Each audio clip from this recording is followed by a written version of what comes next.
En el primer episodio de Finanzas para Vos, introduje la idea de una tasa libre de riesgo para explicar el principio que dice que un peso hoy siempre valdrá más que un peso en el futuro.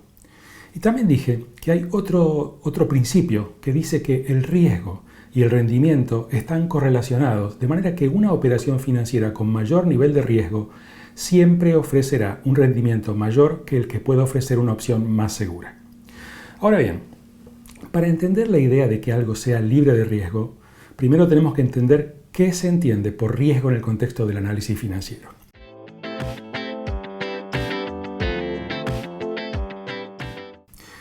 En el caso de los instrumentos financieros hay dos tipos de riesgos. El riesgo de default, es decir, el riesgo de que una vez llegada la fecha de vencimiento el deudor no pueda honrar su compromiso. Y el riesgo de liquidez, que se refiere a la facilidad o dificultad con la que el tenedor de un título de deuda pueda desprenderse de él en cualquier momento que así lo desee y al precio de mercado. Mientras el riesgo de default es relativamente fácil de entender y por lo general la persona que va a invertir en un activo financiero suele tener una idea más o menos aproximada de la calidad crediticia del deudor, el riesgo de liquidez es un poco más difícil de comprender. A ver, si no hay un mercado con suficientes oferentes y demandantes para un determinado bien, entonces podemos hablar de iliquidez. Y esta iliquidez tendrá un mayor o menor grado dependiendo de qué tan alta o baja sea la cantidad de participantes en ese mercado. Por el contrario, un mercado se considera altamente líquido cuando hay una suficiente cantidad de oferentes y demandantes. La liquidez perfecta la tendremos cuando podemos afirmar que siempre habrá suficientes compradores y vendedores para un activo, de manera tal que cualquiera que desee realizar una operación, ya sea una compra o una venta, pueda hacerla sin que su oferta o demanda impacte en el precio de ese activo. Un billete de $100 tiene una liquidez perfecta en un mercado libre de cambios de cualquier país. Vos vas a una casa de cambio y te lo compran de inmediato. De igual manera, si querés comprar $100 te lo van a vender sin mayores inconvenientes.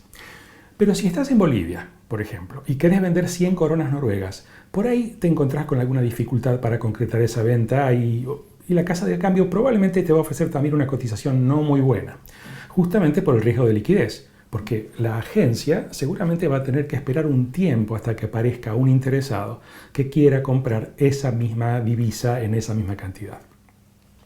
Una acción de una empresa como General Motors tiene una razonable liquidez en el mercado de valores de New York, pero las acciones de una pequeña sociedad anónima que no cotiza en bolsa tendrán muy poca liquidez y si uno de sus accionistas decidiera deshacerse de su tenencia, bueno, muy probablemente va a tener que ceder un poco o bastante en el precio pedido porque le va a costar encontrar compradores.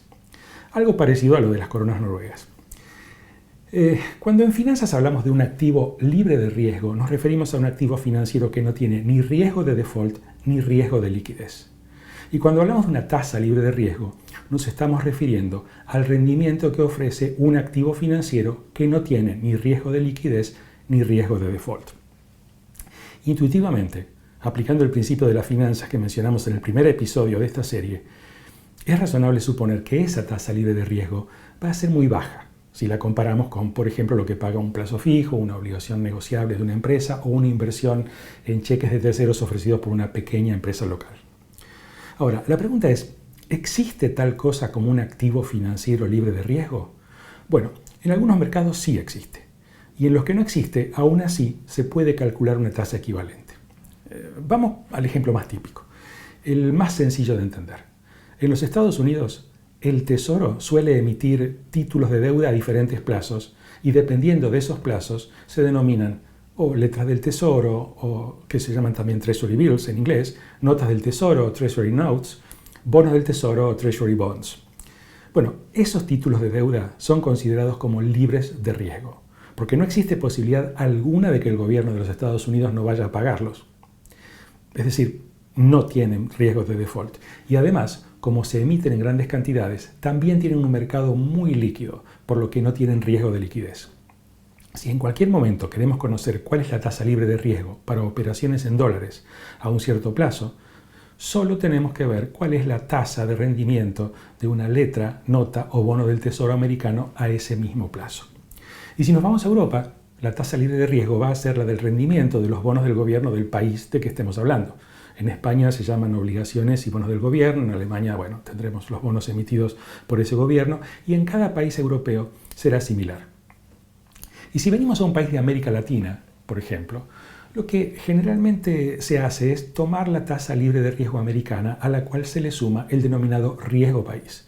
Pero ahí ya las cosas se complican un poco y este tipo de análisis lo vamos a postergar para un poquito más adelante cuando ya hayamos visto muchos otros temas y nos metamos en esta cuestión de la evaluación de empresas o proyectos en países en desarrollo. Vamos a llegar, no te preocupes.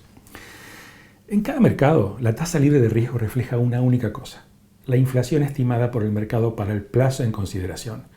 Y esto es lógico porque al no haber ni riesgo de default ni riesgo de liquidez, el único factor que entra en juego es el de la depreciación del dinero por el efecto de la inflación. Resumiendo, en este segundo episodio de Finanzas para Vos hemos explicado el concepto de activos libres de riesgo y los hemos descrito como aquellos que no tienen ni riesgo de default ni riesgo de liquidez. Explicamos qué es y qué significa el nivel de liquidez de un título o un activo financiero. Y finalmente hemos explicado cómo conocer cuál es la tasa libre de riesgo para un determinado plazo y mercado. En particular, dijimos que en el caso de los Estados Unidos, esa tasa libre de riesgo es la que refleja el rendimiento de los títulos públicos emitidos por ese gobierno y que en los países europeos es el rendimiento de los títulos emitidos en euros por esos gobiernos también. También dijimos que en los países en desarrollo el cálculo es un poquito más complicado y en algunos casos hasta puede no existir.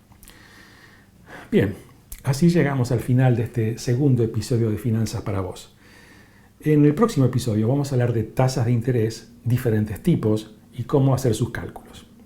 Si llegaste hasta acá y esto te ha gustado, por favor, hace clic en me gusta y si te parece, suscríbete a mi canal de YouTube y compartí esto con tus amigos, porque estoy seguro de que a ellos también les va a interesar. Cada miércoles a la mañana vas a encontrar en este canal un nuevo episodio. No te lo pierdas. Y recuerda que si hay algún tema que te interesa, simplemente tenés que escribirlo aquí abajo en los comentarios o me envías un email y yo con mucho gusto lo voy a revisar y lo voy a incluir en el programa de videos próximos a publicar. Gracias por estar. Nos vemos la próxima semana.